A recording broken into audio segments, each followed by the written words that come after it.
From Los Angeles, California, ako po si G. Tanji, and welcome to the only daily talk show for Filipino Americans in North America. Let's get the show started. We are live today at kasama natin ang tag team, the duo, Aquino and Loew.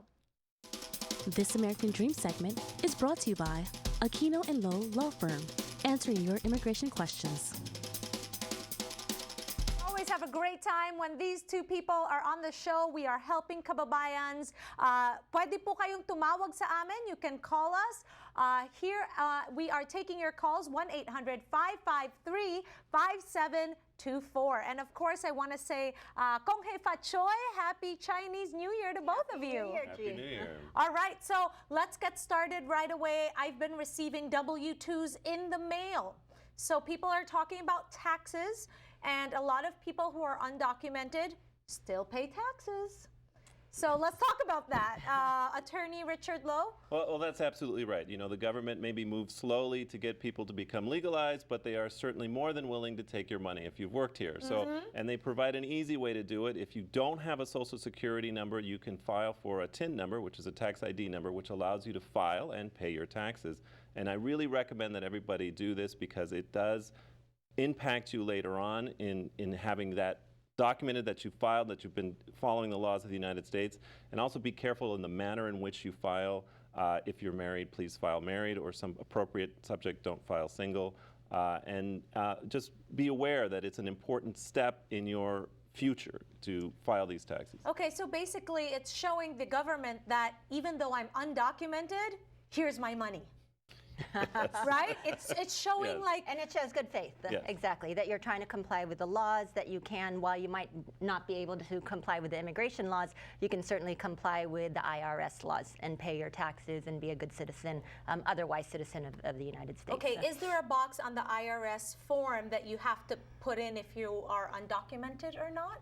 No, there's nothing on the form itself, and the IRS doesn't gather that information and disseminate it to the authorities. It's a separate entity, and so the only information you're providing them with is with a number, a tax ID number, in order so that you can file, but they don't share that information cross-agency. Okay, well that's very good to know. Please give us a call if you are in Los Angeles. Unfortunately, hindi po tayo pwedeng tumawag mula sa Hawaii, but we will take your calls if you are in Los Angeles. Kung kababayan po kayo na may mga tanong para sa ating immigration attorneys, libre pong tumawag dito sa amin.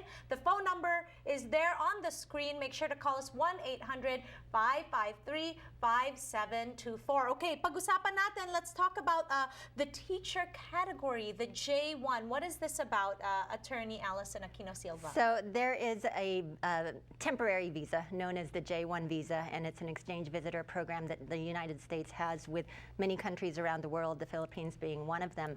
And it's essentially a rather easy visa to obtain because it's through a sponsor agency that places you into a host organization. So for example, in particular, there is a category specifically for teachers, and there is a new rule that was just issued last January 29th that applies to the teacher category, and it changes the requirements for who qualifies for a J1 visa as a teacher.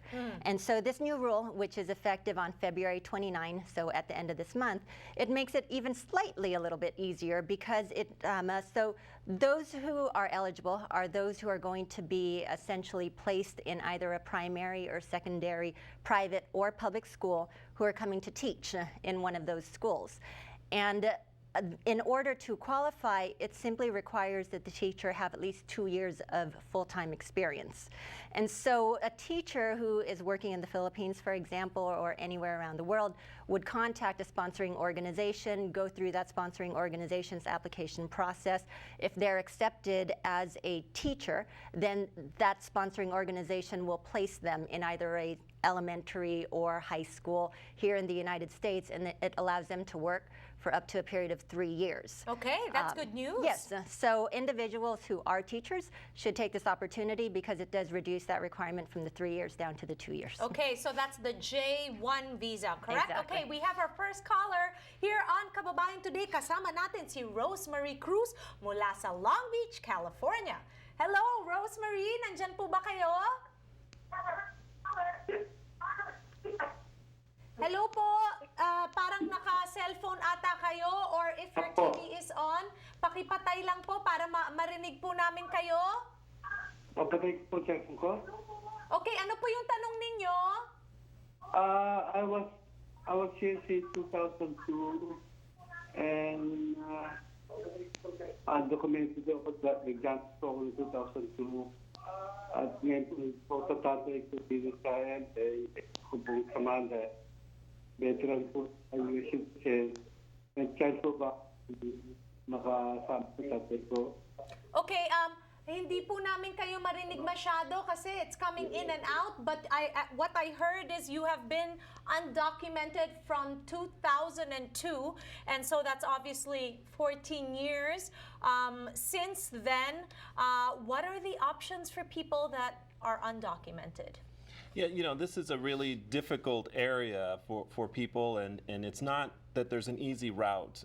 Sometimes there's ways to go through family members, sometimes there's ways to go through employment. Obviously, it would take a lot of different circumstances coming together for it to be successful, but in this kind of situation, I think you really want to get a specific evaluation of your situation, of the possible other petitions that may have been out there for you and the possibilities of going forward. But there's no easy one-size-fits-all kind of remedy. It really is specific to the particular individual. Okay, so you really have to see a licensed attorney like Attorney Allison Aquino-Silva and Attorney Richard Loew to really get specific on your papeles, di ba? Magbabalik po kami dito sa Kababayan Today. We're still taking your calls. Make sure to call us. We'll be right back after this break here on our show.